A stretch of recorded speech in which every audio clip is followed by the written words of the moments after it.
Bonjour et bienvenue dans l'émission Bonjour chez vous. As-tu du mal à tourner la page? C'est notre thème du jour et Homer, vous ne le voyez pas, mais tourne la page de sa grande main. Ben, toi, apparemment, tu maîtrises le tourner de page. Ah oui, la page de la semaine. Homer est content, on est vendredi. Et le vendredi, nous avons des C'est mon histoire. Et aujourd'hui, nous aurons le témoignage de Vanessa. Vanessa a mis 17 ans à faire le deuil de son papa. Ça a été une page longue à tourner et elle va nous raconter comment, pourquoi, tout à l'heure dans la rubrique C'est mon histoire. Et puis, quand on parle de tourner la page, on parle de mettre de côté parfois le passé, de passer à autre chose, de ne pas rester dans une situation.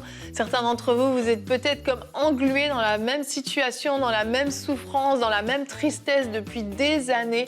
Eh bien, aujourd'hui, c'est peut-être le jour où vous allez réussir à tourner la page, à passer à autre chose, parce que ça peut vous bloquer dans énormément de domaines de votre vie.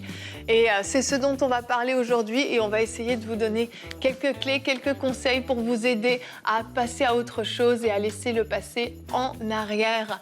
Donc, Homer, on commence avec toi, cette lourde responsabilité dans cette émission de tourner la page dans la pensée du jour.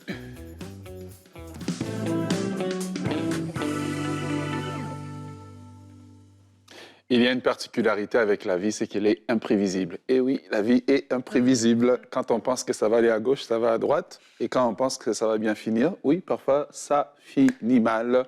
Parce qu'on est sur Terre et c'est normal qu'il y a des situations qui arrivent dans nos vies qui peuvent nous paralyser, qui peuvent nous faire très mal et nous laisser un goût amer. Et c'est normal que cela arrive, même si on est chrétien, parce que parfois, lorsqu'on est chrétien, nous pensons que nous avons l'immunité collective face aux maux de la vie, mais ça arrive. La Bible nous le dit très bien. Psaume 34, le verset 19, nous dit que le malheur atteint souvent le juste, mais l'Éternel l'en délivre toujours. Amen. Voici la bonne nouvelle pour vous.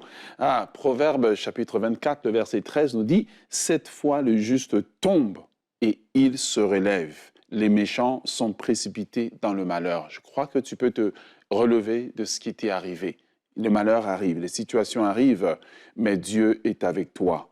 Et j'aimerais t'encourager aujourd'hui à tirer exemple de plusieurs personnes qui ont traversé des temps difficiles, qui ont eu des situations dans lesquelles ils auraient pu juste s'asseoir, s'écraser, pleurer, laisser faire, et puis passer la vie à se morfondre, mais quelque part, ils ont pris une décision. Il y a la part de Dieu et ta part à toi en tant que personne de prendre la décision d'en finir avec ce chagrin d'amour, de prendre la décision de finir avec cet abus par lesquels tu es passé. Tu ne peux pas retourner dans le passé, mais tu peux t'occuper d'aujourd'hui et de demain, de prendre la décision de repartir en affaires. Peut-être que tu es parti en affaires et que les choses n'ont pas marché. Tu peux aujourd'hui te relever, tu peux tourner la page. Tourner la page est une décision que tu prends en t'appuyant sur la parole de Dieu qui dit « Voici, je veux faire toutes choses nouvelles, sur le point d'arriver. » Pour entrer dans les nouvelles choses de Dieu, tu dois prendre la décision de tourner la page. La décision, elle t'appartient, c'est maintenant et c'est aujourd'hui que tu la prends. Alors, il y a 4 façons dont tu peux tourner la page. Tu peux, si comme Joseph, tu as été trahi au niveau de tes frères, trahi au niveau de ton emploi, tu peux décider de ne pas abandonner, mais de t'accrocher aux rêves et aux promesses de Dieu sur toi et de continuer à avancer parce que le meilleur pour toi est dans le lendemain que Dieu a pour toi. Imagine-toi si Joseph s'était suicidé en prison, toute la famine qui serait arrivée, la solution aurait été dans le tombeau. S'il te plaît, tu peux te relever. Tu peux encore, comme Jacob, comme Job, si tu as tout perdu, tu as perdu matériellement, il semble que tout autour de toi est un chaos. Tu peux oser, au plein milieu de ton malheur, rêver d'un avenir meilleur. Et comme quelqu'un l'a si bien dit qui est sur ce plateau en face de moi, l'a dit souvent, rêver, c'est gratuit. Tu peux rêver que demain sera mieux. Tu peux rêver, car c'est de la multitude de nos pensées que notre attitude et notre avenir va naître. Alors, rêve que demain sera meilleur. Si peut-être que tu travailles dans un milieu, un environnement hostile, où on fait des crocs en jambes, c'est toujours des blocages qu'on fait aux gens, eh bien, tu peux, comme Daniel, développer l'art de la prière. Tu peux prendre cette décision de changer la situation dans laquelle tu es, l'hostilité de l'environnement, en faisant appel à Dieu dans la prière, car il dit « Invoque-moi et je te répondrai ». Eh bien, si finalement, comme l'apôtre Paul, tout le monde t'a abandonné, personne n'est là pour te défendre, j'aimerais que tu apprennes à trouver refuge et consolation en Dieu. Parce que parfois dans nos vies, certaines consolations, il n'y a que Dieu qui peut les apporter. Mais souviens-toi, la décision de tourner la page, elle t'appartient et tu dois la prendre aujourd'hui. Yes, amen. C'est une décision, c'est exactement ça, mais c'est une décision qui est difficile à prendre. Parce que tourner la page, ça veut dire aussi peut-être se séparer définitivement de cette personne qu'on a laissée en arrière, même dans le cadre d'un deuil. Le fait de ne pas faire son deuil, c'est une manière de garder quand même un petit peu cette personne avec nous. Mais c'est le cas peut-être dans une relation qui s'est terminée, un divorce ou une rupture difficile. On se dit que tant qu'on garde cette page un peu en suspens, là, elle vole un petit peu, ça fait extrêmement mal, mais on s'accroche encore, puis on se dit peut-être qu'il va se passer quelque chose, peut-être que ça va revenir, et si je tourne la page, c'est fini, définitivement fini, ça ne reviendra plus, et ça fait peur. Et cette décision, elle peut prendre plus ou moins de temps, puis je pense qu'il faut des fois se laisser aussi le temps. C'est pas le lendemain d'un décès qu'on va tourner la page et passer à autre chose. Il y a une saison, un moment où je pense qu'il y a un ras-le-bol qui doit s'installer, mais un bon ras-le-bol. Un ras-le-bol de souffrir, un ras-le-bol d'être malheureux, un ras-le-bol d'être bloqué dans ces domaines de notre vie, d'être dans c'est un espèce de handicap relationnel qu'on peut avoir selon la dimension de ce qu'on a vécu. Et ce ras-le-bol qui pousse à dire maintenant, il est temps que ça cesse. Il est temps que je tourne la page, il est temps que je passe à autre chose. Moi, je me souviens, au début de ma vie chrétienne, j'ai eu à un moment donné cette décision à prendre de tourner la page. J'ai dû renoncer à une relation pour suivre le Seigneur et pendant 3 mois, j'étais complètement bloquée dans ma vie, dans mes émotions. Je pense que j'ai pleuré tous les jours pendant 3 mois. Et à un moment donné, j'ai dû crier à Dieu puis dire Seigneur, interviens, fais quelque chose. Et je lui ai parlé de cette situation, j'ai répondu mon cœur et je lui ai dit ce que je voulais qu'il fasse en moi, opère cette guérison en moi. Et il l'a fait. Il l'a fait parce qu'il est bon, mais parce que j'avais pris justement cette décision. Une fois que la page est tournée, on croit que ça va être encore plus douloureux parce qu'on met un terme à cette situation, mais en fait, on se sent tellement mieux parce que le poids nous quitte, la douleur nous quitte et on peut peut-être enfin faire notre deuil. Notre deuil, c'est pas seulement un décès, c'est le deuil d'une situation, le deuil d'une vie, le deuil d'un rêve et on peut enfin passer à autre chose. En fait, je crois que dans ce que tu dis, tourner la page commence d'abord par accepter que c'est arrivé. Oui, c'est vrai. J'ai quelqu'un qui m'écrit, qui me dit, écoute, telle personne de ma famille est décédée, ça fait 3 ans que tu pleures et c'est tout à fait normal, mais c'est le jour où tu acceptes que c'est arrivé. Mm-hmm. OK, c'est arrivé, je ne peux rien y changer. Je ne peux pas changer le passé. J'accepte que c'est arrivé. J'accepte que, on m'a volé l'argent. Tant que je n'accepte pas, je vais me traiter de stupide, de ceci, de cela, je n'ai pas ceci. Alors, je continue dans un monde d'accusation. Ouais. Mais si je dis, OK, c'est arrivé, je fais le tour, j'ai tourné, oui, j'ai une erreur à tel endroit, c'est vrai. Mais c'est arrivé, je l'accepte. Maintenant, qu'est-ce que je peux faire pour rebondir? Et souvent, les gens vont vraiment rester dans le mode, je ne reviens pas, comment ça peut m'arriver? Oh, comment Johnny peut me quitter? Ah oui, les gens quittent les autres, les uns les autres, ça arrive. Mais c'est quand je l'accepte que maintenant je peux accepter la main que Dieu me tend pour me relever. Et contrairement à peut-être une page sur laquelle on peut raturer, on peut effacer, on peut changer sur nos documents, nos Google Docs, etc. La vie, c'est pas ça. La page, elle est écrite, et tant qu'on reste dans cette page écrite du passé, on ne peut rien changer. Il n'y a pas un mot qu'on peut changer, il n'y a même pas une virgule qu'on peut changer. Et quelquefois, on reste coincé sur cette page en essayant de réécrire, en essayant de reconstruire, mais il n'y a pas 1000 solutions. Si on est dans le passé, ça ne change rien, comme Omer l'a dit, on ne peut rien changer au passé. Par contre, on peut en faire des lectures X ou Y à n'en plus finir. On vit dans le passé passé, mais c'est nous qui vivons dans ce passé-là en essayant de réécrire une histoire qu'on ne peut pas réécrire dans le ça. passé. Et la seule solution de pouvoir continuer d'écrire l'histoire, c'est de tourner la page. Et là aussi, je crois que c'est important de bien tourner la page. Il y a une différence entre tourner la page et déchirer une page. C'est comme il y a une différence entre fermer une porte et claquer une porte. C'est vrai. Tu déchires la page, c'est un acte, bon, c'est des images, hein, Oui, oui. mais c'est des actes de colère, de réaction. Ça veut dire qu'on peut le faire aussi dans l'offense, etc. Donc on va réécrire une page avec tous ces sentiments. Tourner la page, c'est que consciemment, je fais ce choix. Voilà, le passé est écrit. Je suis peut-être pas d'accord avec ce qui a été fait. C'est pas ce que je veux, mais je prends la bonne décision de tourner la page avec les bonnes motivations, en m'assurant d'avoir pardonné, d'être prêt à faire mon deuil, de partir sur un chemin de guérison et de pouvoir réécrire cette page avec l'aide du Saint-Esprit. Et ça, je pense que c'est une chose aussi qui est importante à faire. Tourner la page, mais bien la tourner. Effectivement, oui. Puis dans le fait de bien la tourner, c'est aussi, effectivement, tu le disais, accepter le passé. Et puis, c'est pas oublier et faire comme si cette page n'avait jamais existé. Des fois, on se dit, si je tourne la page, c'est comme si ça n'a pas existé. Mais ça a fait partie de votre vie, en fait. Donc, ça va vous accompagner tout au long de votre vie. Votre mémoire ne va pas être effacée. Ça va vous accompagner, mais ça vous fera plus souffrir, en fait. C'est vraiment ça, la différence. Et souvent, tourner la page, c'est accompagné du pardon aussi. Parce qu'il y a des circonstances qui nous obligent à pardonner pour pouvoir tourner la page. Sinon, à chaque fois qu'on voit cette page, on relit cette histoire, ça nous fait tellement mal, on pardonne et en fait, la page se tourne toute seule, naturellement, parce qu'on prend la décision de pardonner. C'est assez spécifique selon les cas. Et je vous propose qu'on regarde notre verset du jour tout de suite.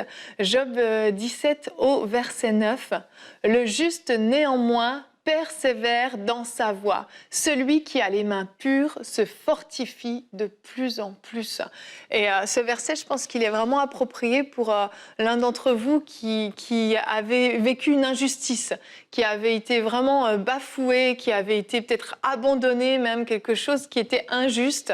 Eh bien, ce verset est pour vous. Oui, vous vous fortifiez de plus en plus et vous restez sur votre voie. Que cette injustice que vous avez vécue ne vous pousse pas, ne vous éloigne pas de la voie, de la bonne voie sur laquelle vous étiez, mais au contraire que vous puissiez tourner la page sur cette injustice que vous avez vécue et rester bien aligné sur la voie sur laquelle vous étiez, une voie qui est bonne et une voie qui vous amènera à vivre encore de belles choses.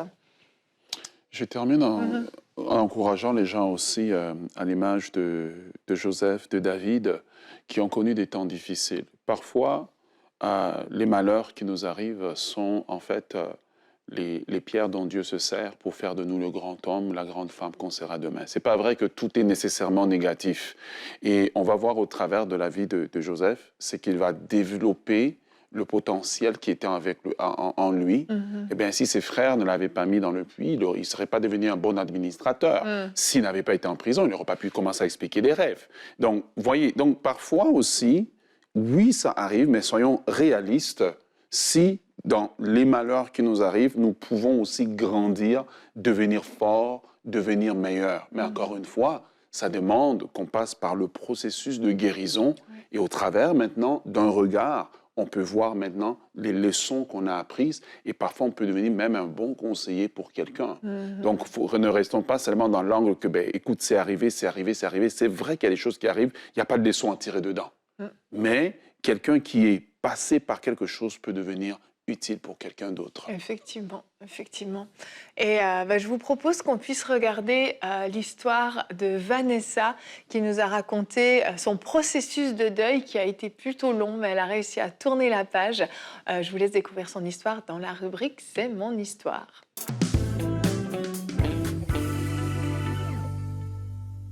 Et on se retrouve pour la rubrique « C'est mon histoire ». Aujourd'hui, j'ai le grand plaisir d'avoir avec moi une sœur. Elle s'appelle Vanessa et elle est venue nous raconter son histoire. Hello Vanessa. Bonjour Evelyne. Comment vas-tu? Je vais bien, merci. Et toi? Ça va très bien. Merci d'être ici, d'avoir accepté de nous raconter un récit d'une bonne portion de ta vie, 17 ans très exactement. Oui.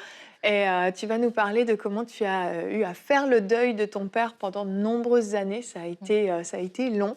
Et pour commencer, tu es née au Gabon, donc une Gabonaise. On peut saluer tous nos amis du Gabon. Et tu es née dans une famille catholique, une belle famille où régnait la joie, la bonne humeur. Et tu étais la petite chouchou de ton papa, c'est bien ça? Oui, oui, effectivement. J'étais donc la chouchou, vraiment, celle qui était collée à son papa tout le temps.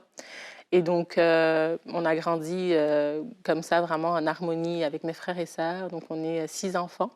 Wow. Et donc, c'est lors de mon 11e anniversaire que les choses vont un peu se passer différemment.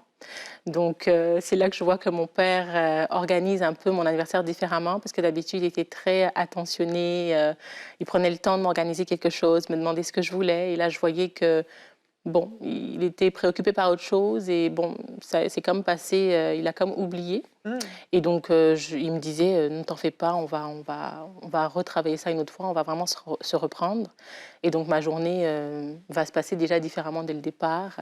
Et par la suite, mon papa devait se rendre donc quelque part, devait effectuer un voyage. C'est ça, il était absent le jour de ton anniversaire. Exactement. Donc, en fin de journée, il est parti. Et donc, c'est de là que moi, je ne l'ai plus revu parce qu'il est décédé la nuit de mon anniversaire au lendemain. C'est ça, donc au milieu de la nuit, tu vas te réveiller à un moment donné, vers le petit matin.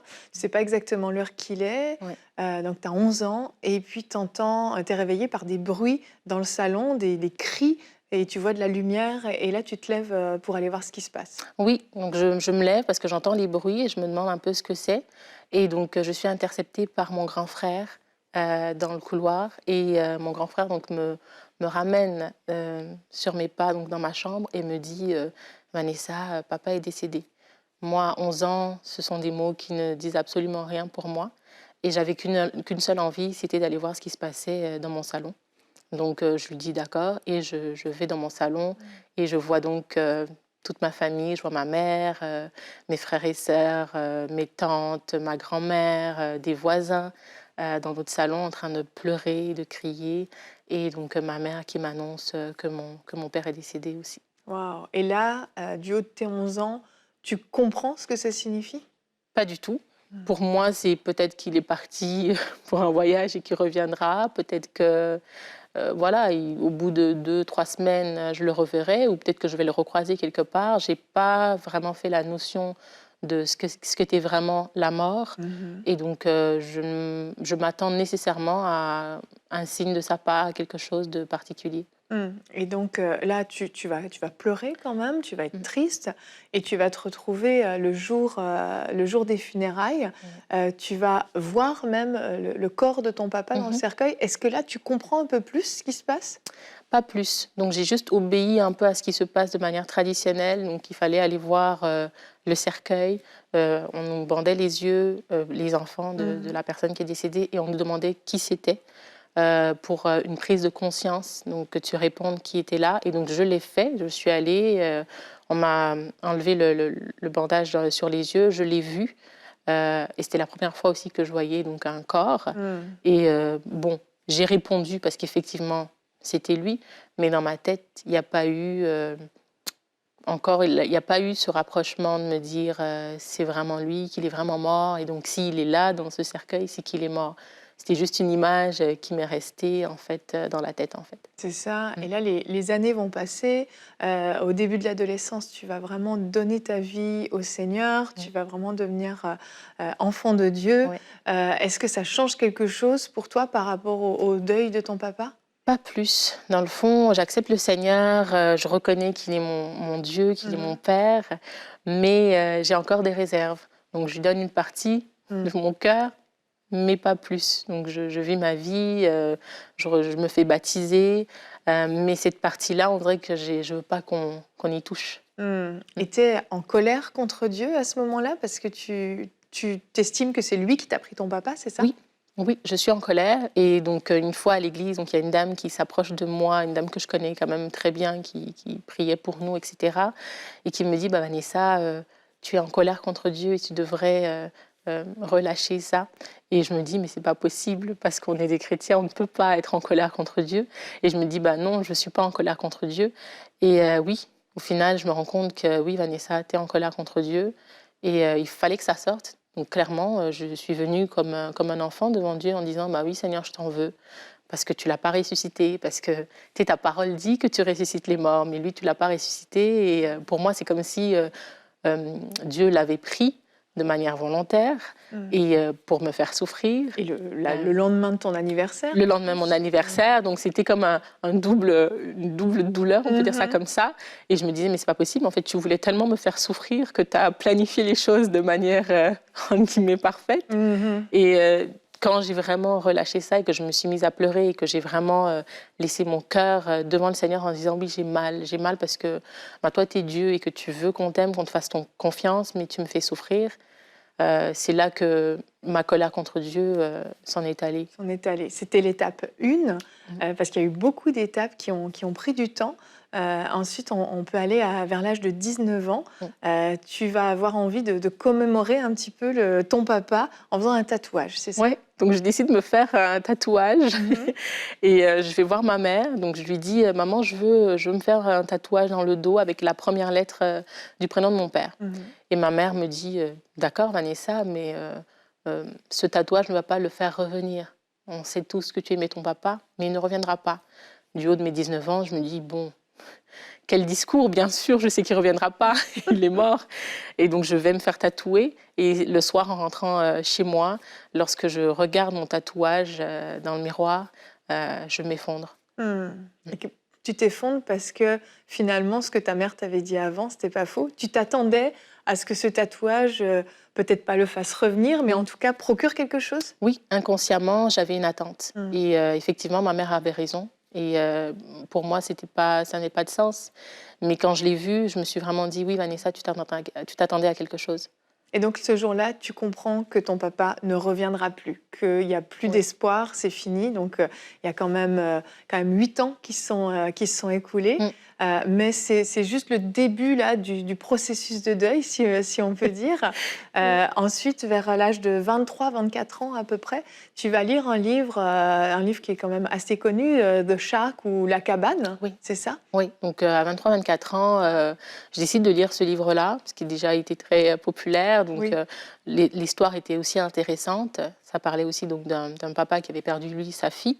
Et donc, en lisant le livre, je ressens vraiment fortement à l'intérieur de moi, à la fin du livre, une voix qui me dit « Vanessa, tu dois le laisser partir ». Et j'étais dans ma chambre, toute seule, et je me suis mise à pleurer. J'ai dit « Non, c'est impossible ». Et je me suis mise à pleurer tellement fort que ma mère, qui était dans notre salon, m'entend et me rejoint. Et me dit, Vanessa, qu'est-ce qui se passe? Et je lui dis, mais maman, je ne veux pas le laisser partir. Elle me dit, mais de qui tu parles? Et j'ai dit, je ne veux pas laisser papa partir.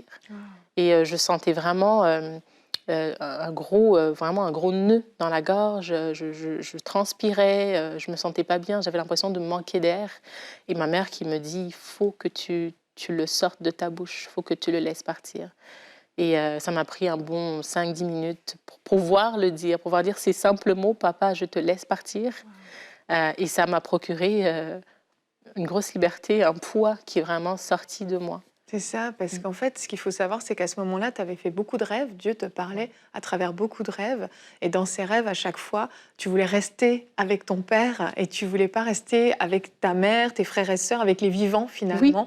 Et Dieu te montrait qu'il fallait que tu prennes cette décision de laisser ton père partir. Et donc ça, c'est une décision qui change quand même beaucoup de choses pour toi. Mais malgré tout, toujours à la même époque de l'année, arrivé à la fin du mois d'août, tu sais que ton anniversaire au début septembre va arriver, et donc l'anniversaire de sa mort également. C'est toujours difficile à cette période? Oui, vraiment une grosse période où je change complètement de personnalité, où je deviens vraiment triste, mélancolique, où j'ai pas envie d'être avec les gens, je veux être toute seule, je n'ai pas envie de fête. D'ailleurs, je ne veux pas qu'on me parle d'anniversaire. Pour moi, il est hors de question que je puisse célébrer mon anniversaire, sachant que la personne que j'ai le plus aimée n'est plus et que ce serait comme une sorte de trahison. Donc, pendant des années, ça a été vraiment ça. Tu t'es privée de ça, tu n'as pas fêté tes 18 ans, tes 20 ans, et même au contraire, tu le passais dans la souffrance, dans la tristesse. Et à 27 ans, tu vas te marier. Et ton mari va décider qu'il en est terminé de ne pas fêter ton anniversaire. Pour tes 28 ans, qu'est-ce qu'il va faire? Oui, donc il va m'organiser une petite surprise et puis m'acheter des cadeaux, me faire magasiner et je me sentais très mal. En même temps, il y avait un petit côté qui prenait plaisir, mais en même temps, il y avait ce côté qui me disait non, non, j'ai pas le droit. Et à la fin de la soirée, je me suis dit oui, finalement, Vanessa, peut-être que oui, tu devrais fêter ton anniversaire, être reconnaissante à Dieu pour la vie que tu as. Et que c'est un privilège et non pas, c'est pas une sorte de trahison, mais c'est vraiment un privilège d'être en vie, de juste être reconnaissante pour cela à Dieu. Waouh! Et donc là, il y a 17 ans qui s'étaient écoulés depuis le décès de ton papa. Donc pendant 17 ans, tu n'as pas fêté ton anniversaire. Ouais. Tu te l'autorisais pas. Pour toi, c'était comme une trahison vis-à-vis de ton papa? Oui, pour moi, c'était vraiment le trahir. C'était trahir sa mémoire. C'était que je lui montrais que je ne l'aimais pas, en fait. Comment est-ce qu'on peut aimer quelqu'un et fêter alors que lui n'est plus? Oui. Et donc pour moi, je trahissais sa mémoire. Je n'avais pas le droit. Vraiment, je sentais que je ne pouvais pas me permettre ça. Mais Dieu merci, Dieu est tellement bon qui sait comment nous faire comprendre les choses aussi. Amen, amen. Et il y a eu tes 30 ans qui sont arrivés. On ne dévoilera pas tout ton âge, hein, mais tu es arrivé au cap des 30 ans. Oui. Et là, tu t'es dit, là, on va vraiment célébrer ça comme il se doit, parce que finalement, tu avais passé beaucoup de caps importants. Oui, à mes 30 ans, donc je dis à ma sœur quelques semaines avant, je lui dis écoute, je vais avoir 30 ans, je veux une grande fête. Et même moi, je trouvais ça bizarre de le dire. Oui. J'ai vraiment une grosse fête, etc. Donc elle, avec mon mari, mes frères et sœurs et ma maman, donc ils m'organisent une grosse fête, un gros repas avec plein de monde. Et cette journée-là, je suis arrivée dans la salle, j'ai vu tous les ballons, tout l'effort, tout l'amour qu'ils m'ont donné. Et je me suis dit, il est hors de question que je passe à côté de ça. Wow. Et je me suis dit, non, ça y est, ça suffit. Je ne vais plus me laisser chaque fois ramener dans le passé. La page était tournée. Oui. Wow. Merci beaucoup, Vanessa, pour ce très, très beau témoignage. Et on bénit le Seigneur pour ce qu'il a fait pour toi. Merci, Evelyne. Que ce témoignage puisse encourager quelqu'un. Ça peut prendre plus ou moins longtemps de tourner une page, de passer à autre chose, mais lorsque c'est fait, vous vous sentirez tellement bien, tellement mieux, et vous pourrez enfin aller de l'avant. Donc notre prière pour vous, c'est vraiment que vous puissiez être fortifiés et que vous puissiez dès aujourd'hui prendre cette décision de tourner cette page, de bien la tourner comme on l'a dit, de vivre ce processus de guérison qui est nécessaire, mais que vous puissiez aller de l'avant, que vous ne soyez plus bloqués dans certains domaines de votre vie. Vraiment que Dieu vous aide, que Dieu vous fortifie. Nous savons que c'est difficile dans certains cas, mais nous croyons que Dieu est avec vous et qui va vous donner la force de passer au travers. Vraiment, c'était un plaisir d'être avec vous tout au long de cette semaine et on va se retrouver lundi pour de nouvelles émissions de Bonjour chez vous. Je vous souhaite un très bon week-end.